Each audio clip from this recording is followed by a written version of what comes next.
Сөз соны. Адам ата мен Хауа анадан бергі адам ұрпағының экзистенция қасиеттері өзгеріске ұшыраған жоқ. Еркіндік, жауапкершілік, ар-ұят, ақыл-парасат бәрі сол қалпында. Махаббат та сондай, күллі тіршілікке елжіреген нұрын төгіп, феномен ретінде өмір сүріп келеді. Көкірек көзін кір шалған пенде ғана одан көз жазып, аласұрып іздеумен өтеді. Өзгергені қоғамдық формация мен тұрмыстағы технология. Дәуірлер қиысында заман құбылып, әлем тәртібі өзгергенмен, адамның мәңге талпынысы өзгермейді. Ғылым білімнің дамуына сәйкес ойшылдар да адамның мәңгілік арманы мен миссиясы хақында неше түрлі тәпсір жазды. Бұл да заманның талабымен жазылған сондай бір кезекті толғау һәм талдау.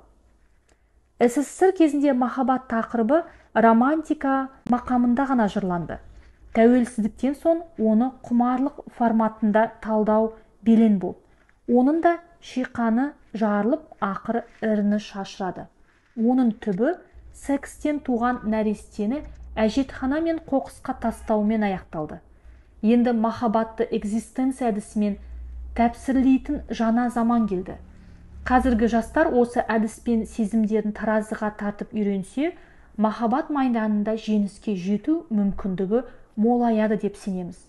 Кітапты құрастыру барысында ісіміздің алға басуына тілектес болып, жарыққа шығуына атсалысқан Ғабит Абдулязизұлы, Ақылғазы Қайырғазыұлы, Айгүл Жұмабайқызы, Нұрман Батталғазыұлы, Нұрбал Жайлауұлы, Сержан Оналбекұлы, Атхам Аминұлы, Ғалым Болатұлы, Мұрат Ыбрақымұлы, Бағдат Болатұлы, Марат Сабырұлы, Сейілбек Саттарұлы, Мұротжан Мұхамаджанұлы, Амангелі Мейрамбекұлы, Медет Тарлабекұлы, Ақансері Өскенбай, Руслан Иісов, Арман Ғинаятұлы, Асқар Тұңғышбаевқа алғысымыз шексіз.